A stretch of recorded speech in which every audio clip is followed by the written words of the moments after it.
Welcome to the second episode of food hour podcast. ഇന്ന് നമ്മളുള്ളത് മന്തികൾ വായുന്ന നാട്ടിൽ മന്തി സാമ്രാജ്യം സൃഷ്ടിച്ച അറേബ്യൻ പാലസ്. മന്തികൾക്കും പറയാനുണ്ട് മന്തിക്കഥകൾ. ഇന്ന് നമ്മളോട് മന്തിക്കഥ പറയാനുള്ളത് ഓപ്പറേഷൻസ് മാനേജർ നിവിൻ. ഹായ്. മന്തി ഇപ്പോൾ സുലഭമായിട്ട് കിട്ടുന്ന ഒരു സാധനമാണ്. എല്ലാ ഷോപ്പിലും മന്തി കിട്ടാൻ.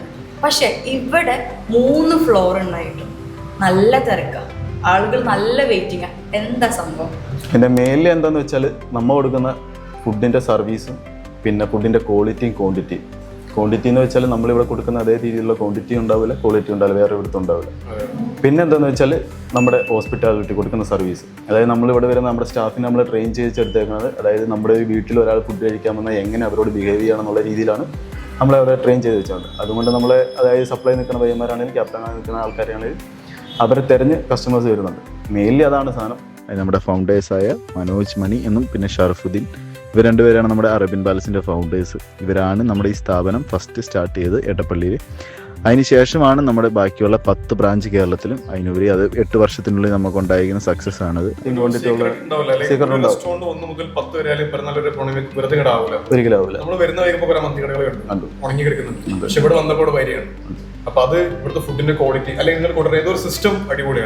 സിസ്റ്റം ഇപ്പം നമുക്ക് കൊടുത്തേക്ക് നമ്മുടെ മാനേജ്മെന്റ് ഉള്ളതായിരിക്കും. നമ്മുടെ നിലവിലുള്ള നമ്മുടെ മാനേജ്മെന്റ് അത്ര സ്ട്രിക്റ്റും കാര്യങ്ങളായിട്ടുള്ളതാണ്. അതായത് എങ്ങനെയാണെന്നുള്ളൊരു സ്റ്റാഫിനെ ട്രെയിൻ ചെയ്യുന്നത്, അതുപോലെ നല്ല വൃത്തിക്ക് ട്രെയിൻ ചെയ്യിച്ചിട്ടാണ് നമ്മൾ സർവീസും കാര്യങ്ങളും ഒട്ടില്ല. അതുപോലെ ഫുഡിൻ്റെ തന്നെ ആണെങ്കിലും നമ്മൾ ഫുഡിന് നമ്മൾ കസ്റ്റമേഴ്സിന് കൊടുത്താൽ നമ്മൾ അതിനെക്കുറിച്ച് ഡിസ്ക്രിപ്ഷൻ ചെയ്ത് കൊടുക്കലുണ്ട്. ഇന്നാണ് സാധനം, ഇതാണ് ഫുഡ്, എങ്ങനെയാണ് ഇത് വരുന്നത് കസ്റ്റമറിന്. അപ്പോൾ അത് കസ്റ്റമർ മോസ്റ്റ്ലി വരുന്ന എല്ലാ കസ്റ്റമർക്കും അത് ലൈക്ക് ആവുന്നത്. പിന്നെ വരുന്നപാട് ഇവിടെ വന്ന് തന്നെ അവരെ കസ്റ്റമറെ കെയർ ചെയ്യാൻ തന്നെ സ്റ്റാഫ് നിയർ ബൈ തന്നെ ഉണ്ടാവും. അതായത് അവർക്ക് വേറൊരു ഡിസ്റ്റർബൻസോ മീൻസ് കാര്യങ്ങളൊന്നും ഉണ്ടാവില്ല, ഏത് ഹെൽപ്പിനും കാര്യത്തിനും ഉണ്ടാവുക. അതുപോലെ തന്നെ ഫുഡ് നമ്മൾ സെർവ് ചെയ്യുന്ന രീതിയിലാണെങ്കിലും കൊടുക്കുന്ന ക്വാളിറ്റിയിലാണെങ്കിലും ഇത് തന്നെയാണ്. ഇപ്പൊ അതായത് കേരളത്തിൽ ടോട്ടൽ നമുക്ക് 10 ബ്രാഞ്ച് ഉണ്ട്.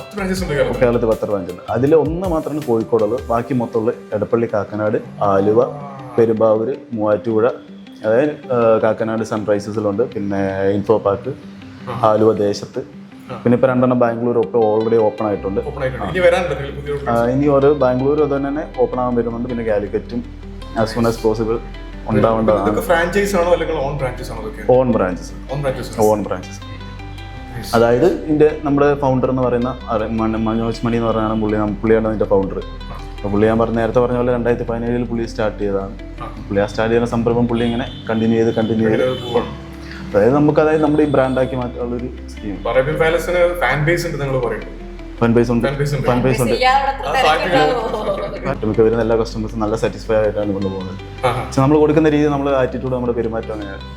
അതിപ്പോൾ നമ്മളെ എല്ലാ സെക്ഷനിൽ നിൽക്കുന്ന പയ്യന്മാരാണെങ്കിലും വരുന്ന കസ്റ്റമറുള്ള പെരുമാറ്റം കാര്യങ്ങളൊക്കെ. 2 സ്റ്റേറ്റിലാണ് ഇപ്പോൾ ഉള്ളത്, കേരളത്തിൽ, കർണാടകയിൽ. 2 കസ്റ്റമേഴ്സും ഡിഫറെന്റ് ആണല്ലോ. നിങ്ങൾക്ക് കൂടുതൽ മീൻസ് അങ്ങനെ ചോദിക്കുവാണെങ്കിൽ രണ്ടുപേരും ഈക്വൽ ആയിട്ട് തന്നെയാണ് ഉള്ളത്, കുഴപ്പമില്ല. എങ്കിലും മോസ്റ്റ്ലി കേരള മന്തി ലവർ മോസ്റ്റ്ലി ഉണ്ടാവും. കർണാടകയിൽ ഇപ്പം ഉണ്ടായതുകൊണ്ട് മാത്രമല്ല, ഇപ്പം അവിടെ ഇപ്പം വിറ്റേക്കുന്ന 2 ഷോപ്പാണെങ്കിലും അത്യാവശ്യം നല്ല രീതിയിൽ സെയിലും കാര്യങ്ങളും പോകുന്നുണ്ട്. നല്ല ഫാൻസ് കയറി ചെയ്യുന്നുണ്ട്. കർണാടകയിലുള്ള ആൾക്കാർ തന്നെ കഴിച്ചു വരുന്നുണ്ട്. മീൻസ് അവിടെയൊക്കെ എനിക്ക് തോന്നുന്നത് ഈ ഒരു സാധനം ഒന്ന് സെറ്റായി വരുന്നുണ്ടാവുള്ളൂ. മന്തിയുടെ 1 ഷോപ്പുകൾ ഉണ്ടെങ്കിൽ പോലും നമ്മുടെ ബ്രാഞ്ചിന്റെ ഒരു സാധനം റെഡി ആയി വരുന്നുണ്ട്. മന്തി വികാരമാണ് തീർച്ചയായിട്ടും. പുറത്തുനിന്ന് വന്ന മിഡിൽ ഈസ്റ്റ് വന്ന ഫുഡ്സിന്റെ കൂട്ടത്തില് ഇവിടെ അങ്ങോട്ട് ആളുകൾ ഉൾക്കൊണ്ട് അങ്ങോട്ട്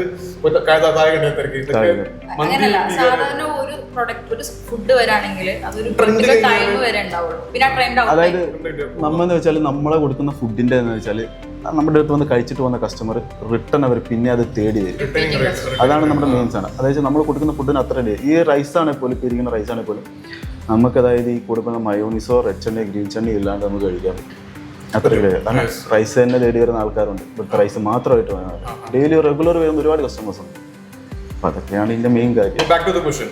മന്തി വികാരമാണ് അവർക്ക്. നിങ്ങൾ ഇതേ വികാരം, നിങ്ങൾ പറഞ്ഞ ഇതേ വികാരം നിങ്ങൾ എല്ലാ ഹോട്ടൽസിനും കൊടുക്കാൻ പറ്റും? ഷുവർ. കാരണം എന്ന് വെച്ചാൽ നമുക്ക് സെൻട്രൽ കിച്ചൺ ഉണ്ട്. അത് സെൻട്രൽ കിച്ചൺ വെച്ചാൽ അതായത് കളമശ്ശേരിയിലാണ് വരുന്നത്. അതുപോലെ കളമശ്ശേരി എവിടെയാണ് വരുന്നത്.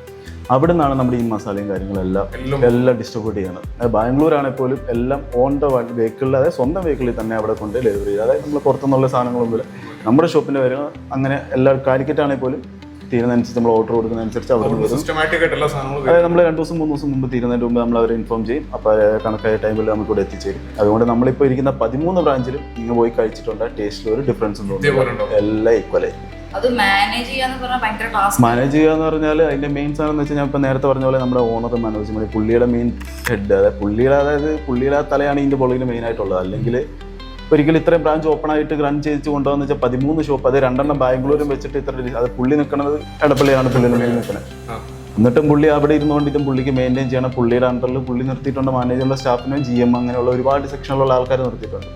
എങ്കിൽ പോലും പുള്ളിയുടെ തലയാണ് ഈ മെയിൻ സാധനങ്ങൾ വരുന്നത്. ഇപ്പൊ ശരിക്കും അറേബ്യൻ പാലസ് എത്ര വർഷമായി സ്റ്റാർട്ട് ചെയ്തിട്ട്? അതുപോലെ ഫസ്റ്റ് ഔട്ട്ലെറ്റ് എവിടെയായിരുന്നു? ഫസ്റ്റ് ഔട്ട്ലെറ്റ് എടപ്പള്ളിയിൽ 2017 ബ്രാഞ്ച് സ്റ്റാർട്ടായി. പിന്നെ അവിടുന്ന് കാക്കനാട്, ആലുവ അങ്ങനെ സ്പ്രെഡായി നമ്മൾ കോഴിക്കോട് വന്നു. കോഴിക്കോട് 2 വർഷം. 2 വർഷം. ഇതിപ്പോൾ 3ാമത്തെ വർഷം ഇപ്പോൾ റണ്ണിങ് ആയിക്കൊണ്ടിരിക്കുന്നു. അപ്പം തിന്നാൽ മതി കുഴി എണ്ണണ്ടാന്ന് പറയും. പക്ഷെ എനിക്ക് ഇവിടുത്തെ മന്തി തിന്നാൽ പോലെ കുഴി എണ്ണ. ഇവിടെ ടോട്ടൽ എത്ര കുഴികളുണ്ട്? ഇവിടെ മൊത്തം 5 കുഴിയുണ്ട്. ടോട്ടൽ 5 ഉണ്ട്. അപ്പോൾ അതിൽ രാവിലെ ഫസ്റ്റ് ട്രിപ്പിൽ 4 ഉണ്ടാവും, 4 ചെയ്യും. പിന്നെ അത് കഴിഞ്ഞ് അത് രാവിലെ 12 മണിക്കായിരിക്കും ഫസ്റ്റ് ട്രിപ്പ് നമ്മൾ ഓപ്പൺ ചെയ്യാം. അതിനുശേഷം 1 മണിക്ക്, അതിനുശേഷം 2 ട്രിപ്പ് ഓപ്പൺ ആയതിനു ശേഷം അത് സൺഡേസും അത് സാറ്റർഡേസ് ഒക്കെ വരുവാണെങ്കിൽ റഷുള്ള സമയങ്ങളിലാണെങ്കിൽ നമ്മൾ കുറച്ച് നേരത്തെ ഓപ്പൺ ചെയ്യും. കിച്ചണിലെ നടക്കാൻ സ്ഥലം കുയിന്റെ എണ്ണം കൊണ്ടേ ശരിക്കും സത്യമാണോ? അത് നമ്മുടെ ബ്രാഞ്ചിൽ അല്ല, മറ്റേ എറണാകുളം ബ്രാഞ്ചിൽ. അത് നമ്മുടെ സെൻട്രൽ കിച്ചൺ ആണെന്ന് വെച്ചാൽ ബാക്കിയുള്ള ഷോപ്പിലോട്ടെല്ലാം ഫുഡ് കാര്യങ്ങളെല്ലാം കുക്ക് ചെയ്താൽ വേറെ എൻ്റെ അറിവിൽ നിലവിൽ എവിടെയില്ല. കേരളത്തിൽ റെസ്റ്റോറൻ്റ് ആണ്.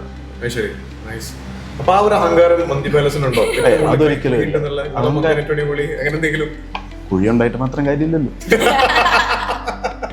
കുഴി ഉണ്ടെന്ന് പറയാൻ കാര്യമില്ലല്ലോ, നമുക്ക് അതിനുള്ള ബെനിഫിറ്റ് കിട്ടുന്നുണ്ട്. കസ്റ്റമർ റിട്ടൻഷൻ തന്നെ അതിന്റെ ഒരു ഉദാഹരണമാണ്. അല്ലാതെ കസ്റ്റമേഴ്സ് അതായത് നമ്മുടെ മെയിൻ സാധനം എന്ന് വെച്ചാൽ ഒരിക്കൽ നമ്മുടെ ഷോപ്പിലോട്ട് ഒരു കസ്റ്റമർ വന്നിട്ടുണ്ട്, ആ കസ്റ്റമർ പിന്നീട് തിരിച്ച് ആ ഷോപ്പിലോട്ട് നമ്മുടെ ഷോപ്പിലോട്ട് തന്നെ തേടി വരാം. അതാണ് നമ്മൾ മെയിൻ. അതിപ്പോൾ നമ്മുടെ സർവീസിൻ്റെ ഭാഗത്തുനിന്ന് ഒരു ഫോൾട്ട് ഉണ്ടാകും നമ്മൾ നോക്കത്തില്ല. അതുപോലെ ഫുഡിൻ്റെ ആണെങ്കിലും ക്വാണ്ടിറ്റിയുടെ ഭാഗത്തു നിന്നാണെങ്കിലും നമ്മൾ ഒരിക്കലും ഒരു കോംപ്രമൈസും ഇല്ല അതിൻ്റെ കാര്യത്തിൽ. രാവിലെ തന്നെ എല്ലാ കാര്യങ്ങളും ചെക്ക് ചെയ്ത് കറക്റ്റ് പ്രോപ്പറായിട്ട് നമുക്ക് ഓൾറെഡി നമ്മൾ അപ്ഡേറ്റും കാര്യങ്ങളും ചെയ്യണം. എന്തെങ്കിലും മിസ്സിംഗ് ഉണ്ടെങ്കിൽ നമ്മൾ ഇൻഫോം ചെയ്യേണ്ടടുത്ത് ഇൻഫോം ചെയ്യണം. അതിനെന്താണ് ചേഞ്ച് ചെയ്യേണ്ടതെന്നുള്ള കാര്യങ്ങളൊക്കെ ചേഞ്ച് ചെയ്യും.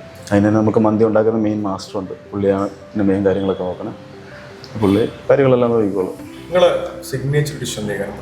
നമ്മുടെ മെയിൻ, അതായത് നമ്മുടെ അറേബ്യൻ പാലസ് അറിയപ്പെടുന്നത് സ്പൈസി ചിക്കൻ മന്തി. അതാണ് നമ്മുടെ സിഗ്നേച്ചർ എന്ന് അറിയപ്പെടുന്നത്. അതായത്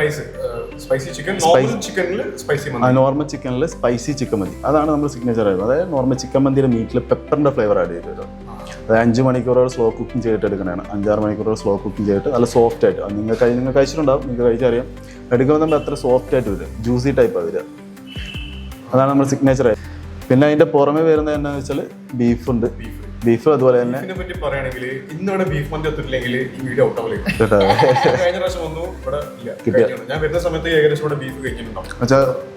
ബീഫ് ചില ടൈമിൽ ഡിമാൻഡ് കൂടുതലായിരിക്കും, ചില ടൈമിൽ ഡിമാൻഡ് കുറവായിരിക്കും. പക്ഷേ വരുന്ന ആൾക്കാരെല്ലാം പോസിറ്റീവായിട്ടാണ് പോകുന്നത്. എന്നുവെച്ചാൽ ഒരു വട്ടം കഴിച്ചിട്ടുണ്ട് ബീഫ് തേടി തിരിച്ചു വരുന്നുണ്ടോ. എന്നുവെച്ചാൽ വരുന്നതിന് മുമ്പ് നമ്മൾ വിളിച്ച് എൻക്വയറി ചെയ്തിട്ട് സാധനം സൈഡാക്കി വെക്കണം, സൈഡാക്കി അങ്ങനെയൊക്കെ ചെയ്യാറുണ്ട്.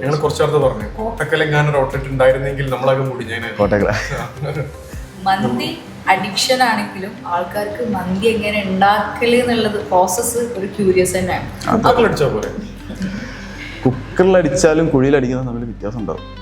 എന്താണ് ശരിക്കും ഒരു പ്രോസസ്സ്? കുഴികൾ എന്തിനാണ് ശരിക്കും മന്തി ഉണ്ടാക്കാൻ? കുഴികൾ ശരിക്കും പറഞ്ഞാൽ അതായത് ഇത്രയും റൈസ്, ആ ക്വാണ്ടിറ്റി കൊള്ളുന്ന റൈസ് അതിൻ്റെ ഉള്ളിൽ ബോയിൽ ചെയ്ത് എടുക്കാൻ പറ്റുള്ളൂ. അതായത് നമ്മൾ സാധാരണ ബിരിയാണി ഉണ്ടാക്കുന്ന സാധനം ബിരിയാണി ഉണ്ടെങ്കിൽ നമ്മൾ മറ്റേ സാധനം മറ്റേ ചെമ്പ് വെച്ചിട്ട് മറ്റേ കരിയും കാര്യങ്ങളൊക്കെ വെച്ച് സെറ്റ് ചെയ്യുന്ന പോലെ തന്നെ ഇത് നമ്മൾ അതായത് കുഴിയിലിറക്കിയിട്ട് അതായത് റൈസും കാര്യങ്ങളൊക്കെ അതായത് ചെമ്പുണ്ടാവും, ആ ചെമ്പിനകത്ത് സെറ്റ് ചെയ്ത് നമ്മൾ അതിനെ കുഴിയിലിറക്കി വെച്ചു ഫോയിൽ പേപ്പർ വെച്ച് കവറും കാര്യങ്ങളെല്ലാം ചെയ്ത് കഴിഞ്ഞിട്ട് 5 മണിക്കൂർ നമ്മളത് മുകളിൽ കവർ ചെയ്ത് വെക്കും മൊത്തം, ഓയിലും പുറത്ത് പോകാൻ. അതിൻ്റെ ഉള്ളിലിരുന്ന് ടെമ്പർ ഹൈ ഹീറ്റിലിരുന്ന് ബോയിൽ ചെയ്തെടുക്കുന്നതാണ് സാധനം, നാച്ചുറലായിട്ട് വരുന്ന സംഭവമാണ്. അതിലെന്തെങ്കിലും ആയം കൂടുന്തോറും ടേസ്റ്റ് കൂടുന്നുണ്ടോ? വരുന്നോറും ഇത് കൂടുന്ന പോലെ തന്നെ ആഴം തോറുന്നോറും ടേസ്റ്റ് കൂടും. ആഴം കൂടുന്നതിൻ്റെ ടേസ്റ്റ് ഇല്ല.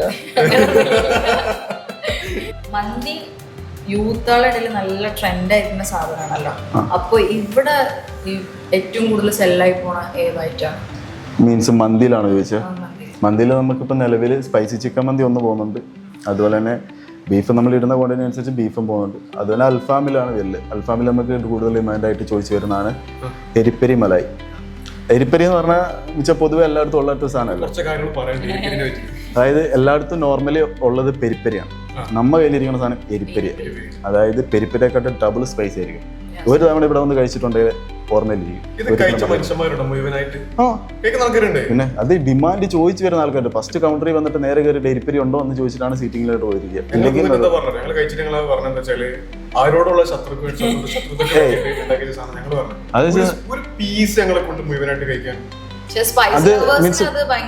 അത് റെയർ ആയിട്ടുള്ള ആൾക്കാർക്ക് മാത്രമാണ്. അതായത് ഓർഡർ നമ്മൾ എടുക്കുമ്പോൾ തന്നെ എരിപ്പരി എന്നുള്ള സാധനം പറഞ്ഞിട്ട് എടുക്കാം. പക്ഷേ അവരുടെ എരിപ്പരിയാണ് നമ്മൾ പറഞ്ഞു കൊടുക്കുമെങ്കിൽ ആൾക്കാരുടെ മൈൻഡിൽ ഉണ്ടാവുക പെരിപ്പരിയാണ്. അപ്പൊ ആ ഒരു മൈൻഡ് വെച്ച് കഴിക്കുമ്പോഴാണ് വിഷയം വരുന്നത്. അത് പെരിപ്പരിയുടെ ആ എരിവ് ഉണ്ടാവില്ല. പക്ഷെ ഇത് എരിപ്പരിയാണ് കഴിച്ചാൽ. ഞാൻ അത്യാവശ്യം സ്പൈസ് കഴിക്കുന്ന ആളാണ്, പക്ഷെ എന്നെക്കൊണ്ട് ആ സ്പൈസ് അത് റൈസ് കൂടി മിക്സ് ചെയ്ത് കഴിച്ച് കഴിയുമ്പോൾ കുറച്ചുകൂടി ടേസ്റ്റ് കിട്ടും. പക്ഷെ കുറച്ച് സ്പൈസി അത്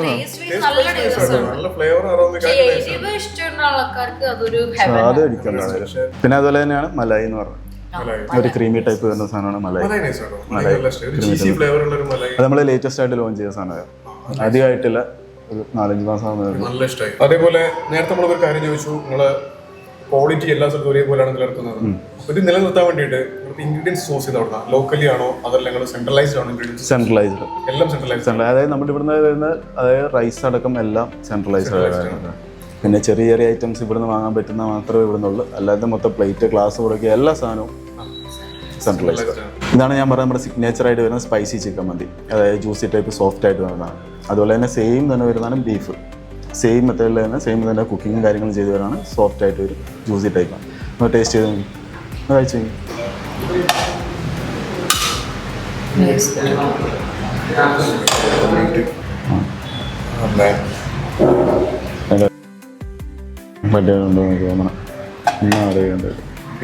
ഞാൻ സ്പൈസി ചിക്കൻ ട്രൈ ചെയ്തു.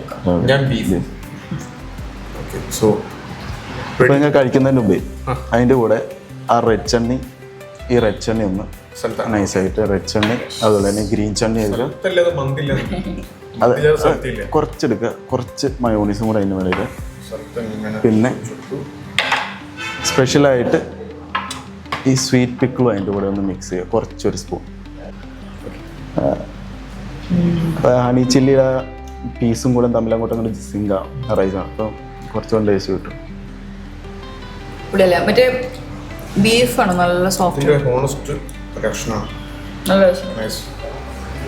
ഇതുകൊണ്ടാണ് നിങ്ങൾ ഇന്നലെ വന്നപ്പോൾ നിങ്ങൾക്ക് ബീഫ് കിട്ടാണ്ട്. മീൻസ് ഫസ്റ്റ് ടൈം ആയിരിക്കും കഴിക്കാൻ വരുന്ന ബീഫ്. കഴിച്ചിട്ടുണ്ടെങ്കിൽ അവർ കഴിച്ചു കഴിഞ്ഞാൽ അടുത്തൊരു ക്വാർട്ടർ മീറ്റ് ആണെങ്കിലും ഒരു ഓർഡർ ചെയ്യും. നോർമലി അങ്ങനെയാണ് സംഭവിക്കുന്നത്. മീറ്റ് എങ്ങനെയാണുള്ള സ്പെസിഫിക് ആയിട്ട് ഷോപ്പിൽ പോയിട്ട് മേടിക്കലാണോ അല്ലെങ്കിൽ ഇത്രയും സോഫ്റ്റ് ആയിട്ട് കിട്ടാൻ? അതായത് മീറ്റൊക്കെ സെയിം തന്നെ. ഇത് നമ്മുടെ കുക്കിംഗ് മെത്തേഡിന്റെ ഭാഗമായിട്ടാണ് ഇങ്ങനെ. അതായത് നമുക്ക് തരുന്ന, അതായത് നമ്മൾ ക്വാളിറ്റി, അതായത് നല്ല ക്വാളിറ്റി നോക്കിയിട്ടാണ് നമ്മൾ ബീഫ് എടുക്കലുള്ളത്. അതായത് അത്യാവശ്യം ബോൺസും കാര്യങ്ങളൊക്കെ ഒഴിവാക്കിയിട്ട് മീറ്റ് മാത്രമായിട്ട് കിട്ടുന്ന രീതിയിൽ നമ്മൾ എടുക്കലുള്ളത്. പുള്ളിയുടെ ബേസിക് ബാക്ക്ഗ്രൗണ്ട് എന്ന് വെച്ചാൽ, അതായത് റെസ്റ്റോറൻ്റ് അല്ല, പുള്ളിക്ക് അല്ലാതെ രീതിയിലും പല പല ബിസിനസ്സും കാര്യങ്ങളും ഉണ്ട്. പക്ഷേ പുള്ളിയുടെ മെയിൻ ഫോക്കസ് ഇതാണ്. അതായത് പുള്ളി ഫസ്റ്റ്, അതായത് പുള്ളിയുടെ സ്വന്തമായിട്ടൊരു സംരംഭം തുടങ്ങിയാണ്. ഇത് അറിയുമ്പോൾ പലസ്ഥലത്ത് ചെറിയൊരു ഷോപ്പായിട്ട് തുടങ്ങിയാണ്. അതിൽ നിന്നൊരു, എനിക്ക് തോന്നുന്ന ആ ടൈമിൽ അധികം സ്റ്റാഫൊന്നും ഉണ്ടാവില്ല, ഒരു 7-8 സ്റ്റാഫ് കൊണ്ട് സ്റ്റാർട്ട് ചെയ്തതാണ്. ഇപ്പോൾ 300+ സ്റ്റാഫ് ഉണ്ട്. അതെ, സിംഗിൾ ഹാൻഡഡ്ലി പുള്ളി ഒരു ഷോപ്പിൽ ഇത്രയും ഔട്ട്ലെറ്റിലേക്ക് കൊണ്ടുവന്നു. ഈ സ്റ്റാഫിൽ 300 സ്റ്റാഫിലേക്ക് എത്തി. അതെ, ഇപ്പോൾ 8 വർഷം കൊണ്ടാണ് ഇത്ര സെറ്റ് ചെയ്തത്. ഇപ്പോൾ 2 ബാംഗ്ലൂർ ഇപ്പോൾ ഓൾറെഡി ഇപ്പോൾ ഓപ്പൺ ചെയ്തേക്കണ, റണ്ണിങ് ചെയ്തുകൊണ്ടിരിക്കുന്ന ഷോപ്പാണെങ്കിലും സെറ്റായിട്ടാണ് പോയിക്കൊണ്ടിരിക്കുന്നത്. നിലവിലൊരു പ്രോബ്ലം കാര്യങ്ങളൊന്നും വന്നിട്ടില്ല. കാരണം ഇവിടുത്തെ സെയിം ടേസ്റ്റ് തന്നെ അവിടെ കിട്ടുന്നുണ്ട്. നമ്മളിപ്പോൾ മുകളിൽ ഉദ്ദേശിക്കണം നമ്മുടെ ഈ സാധനം എല്ലാവരുടെ അടുത്ത് എത്തിക്കാന്നുള്ളതാണ് നമ്മൾ. സ്റ്റേറ്റ് കർണാടക മാത്രമല്ല, നമുക്ക് പുറത്ത്, ഇന്ത്യക്ക് പുറത്തും കാര്യങ്ങൾ നോക്കുന്നുണ്ട്. അപ്പോൾ അത് ലേറ്ററായിട്ട് പിന്നെ ഇന്റർനാഷണൽ ആയിട്ട് നോക്കുന്നുണ്ട്. പിന്നെ നമ്മൾ അല്ലാണ്ട് തന്നെ കേരളത്തിന് പുറത്ത് മറ്റേ കോയമ്പത്തൂർ അങ്ങനെയുള്ള ഭാഗങ്ങളിലൊക്കെ ചെറിയ ബ്രാഞ്ചസ്, എല്ലാ ബ്രാഞ്ചസും കൊടുക്കൂല. അതായത് ഞാൻ പറഞ്ഞില്ലേ നേരത്തെ, ഞാൻ പറഞ്ഞ പോലെ ഇതിന്റെ ഫൗണ്ടർ മൂപ്പരാണ്. അതായത് മൂപ്പർക്കൊരു, അതായത് പുള്ളിയുടെ ഒരു ഐഡിയയിലാണ് ഇത്രയും ഷോപ്പും കാര്യങ്ങളും വന്നത്. അതായത് ഇവിടുത്തെ സ്റ്റാഫിൻ്റെ സെറ്റ്, അതായത് സ്റ്റാഫിൻ്റെ കാര്യങ്ങളും ഡീറ്റെയിൽ എല്ലാ സാധനങ്ങളും പുള്ളിയാണ് നമുക്ക് ഗൈഡ് ചെയ്തത്. അതായത് പുള്ളിക്ക് അണ്ടറിലെ ആൾക്കാരുണ്ട്, അവർ നമ്മെ ഗൈഡ് ചെയ്ത്, നമ്മുടെ സ്റ്റാഫിനെ ഗൈഡ് ചെയ്ത് അങ്ങനെ കൊണ്ടുവന്നത്. അപ്പോൾ പുള്ളിയുടെ ഐഡിയയിലാണ് സാധനങ്ങൾ മുന്നോട്ട്. അപ്പം ഒരു ബ്രാൻഡ് തുടങ്ങിയിട്ടുണ്ട്. ആ ബ്രാൻഡിൽ വേറൊരാൾക്ക് വായിച്ചു കൊടുക്കുന്ന മൂപ്പരത്ത് എന്തൊരു സീക്രട്ട് സിസ്റ്റം ഉണ്ട്, അതല്ലാതെ Sure ഉണ്ടാവും. പീരീഡിൽ ഇത്രയും ഷോപ്സ് ഒന്നും ഇത്ര പെട്ടെന്ന് ഓപ്പൺ ആക്കാനൊന്നും പറ്റൂല, അത് ഇത്രയും നല്ലപോലെ റണ്ണാക്കാനും പറ്റൂല. മൂപ്പര മന്തിക്കഥ കൂടി കേൾക്കണം. നിങ്ങളെ മന്തിക്കഥ കേട്ടു, മൂപ്പര മന്തിക്കഥ കൂടി കേൾക്കാനാണ്. മൂപ്പരുടെയാണ് ശരിക്കും പറഞ്ഞാൽ കേൾക്കേണ്ടത്. റിയൽ സ്റ്റോറീസ് ഇതൊക്കെ നമ്മ കേട്ടറിവുള്ള കാര്യങ്ങൾ. റിയാലിറ്റി എന്താണെന്നുള്ളത് പുള്ളിയാണ്, അതായത് ഈ 8 വർഷം പുള്ളിയുടെ എഫേർട്ട് എടുത്തിട്ടാണ് ഇത്രയും ആയിരിക്കണം. അപ്പോൾ പുള്ളിക്ക് അതിൻ്റെ ബെനിഫിറ്റ് എത്ര കഷ്ടപ്പാടും കാര്യങ്ങളുണ്ടെന്നുള്ളത് പുള്ളിക്ക് അറിയാം. സ്റ്റാഫിനൊക്കെ അത്ര കെയറിങ് കാര്യങ്ങളായിരുന്നു പുള്ളിയോട്. അതാണ് മെയിൻ. ഇവിടെ വരുന്ന ഒരു സ്റ്റാഫ് അങ്ങനെ പെട്ടെന്ന് റിട്ടേൺ പോകത്തില്ല. അവർക്കുള്ള എല്ലാ, അതായത് നമ്മൾ ഇപ്പോൾ ഈ സ്റ്റോപ്പിന് വേണ്ടി നമ്മൾ നമ്മുടെ എഫേർട്ട് എടുത്ത് വർക്ക് ചെയ്യുകയാണെങ്കിൽ നമ്മൾ പുള്ളിയുടെ വീട്ടിലെ അംഗത്തെ പോലെ നമ്മളാണ്. കല്യാണമാണെങ്കിലും അതാണെങ്കിലും ഇതാണെങ്കിലും അസുഖമാണെങ്കിലും എന്താണെങ്കിലും പുള്ളി നോക്കിക്കോളും, ഒരു പ്രശ്നമില്ല. നമുക്ക് അതായത് നമ്മളിവിടെ വർക്ക് എടുത്ത് കൊടുക്കുക, പുള്ളിക്ക് അത്രയേ ഉള്ളൂ. എന്നെയൊക്കെ വിശ്വസിച്ച് പുള്ളി ഷോപ്പ് ഇട്ടിട്ട് പോകണമെങ്കിൽ പുള്ളിക്ക് അത്രയ്ക്ക് ഒരു കോൺഫിഡൻസ് ഉണ്ടല്ലോ. നമ്മൾ അതിനനുസരിച്ച് നിന്നിട്ടുള്ളൂ കേട്ടോ. മോശം വരുന്ന രീതിയിൽ നമ്മൾ ഇതുവരെ പ്രത്യേകിച്ചല്ല. ഷോപ്പിൻ്റെ പുറത്തുള്ള വേറെ കാര്യങ്ങൾ, യൂട്ടിറ്റും കാര്യങ്ങളെല്ലാം പക്കയായിട്ട് വേണം. അപ്പോൾ സ്റ്റാഫിൽ വരെ 300 സ്റ്റാഫ്സ് കുടുംബങ്ങളാണ് എല്ലാവരും, ഈച്ച് ആൻഡ് എവരി വൺ. അതായത് പുള്ളി മന്ത്ലി മീറ്റിംഗ് ഉണ്ടാവും, നമുക്ക് മാനേജേഴ്സ് സെപ്പറേറ്റ് മീറ്റിംഗ് കാര്യങ്ങളെല്ലാം ഉണ്ടാവും. അതിലും അല്ലാണ്ട് സ്റ്റാഫിന് വിസിറ്റ് പുള്ളി എല്ലാ ബ്രാഞ്ചിലും വിസിറ്റ് ചെയ്യലുണ്ട്. മന്ത്ലി എല്ലാ ബ്രാഞ്ചിലും പുള്ളിയാണ് വിസിറ്റ് ചെയ്യും. ഇവിടെ ഇപ്പോൾ 2 പ്രാവശ്യം ഓൾറെഡി വന്നിട്ടുണ്ട്. അറേബ്യൻ പാലസിന്റെ മന്തിക്കഥ ഞങ്ങളോട് ഷെയർ ചെയ്ത് നിവിന് താങ്ക് യു സോ മച്ച്. ഒരുപാട് താങ്ക് യു സോ മച്ച്. ഞാൻ നിങ്ങളെ മീറ്റ് ചെയ്യാൻ പറ്റിയാലും കാര്യങ്ങൾ പറയാൻ. So Mandi lovers, try this spot. See you guys in another podcast. Bye bye.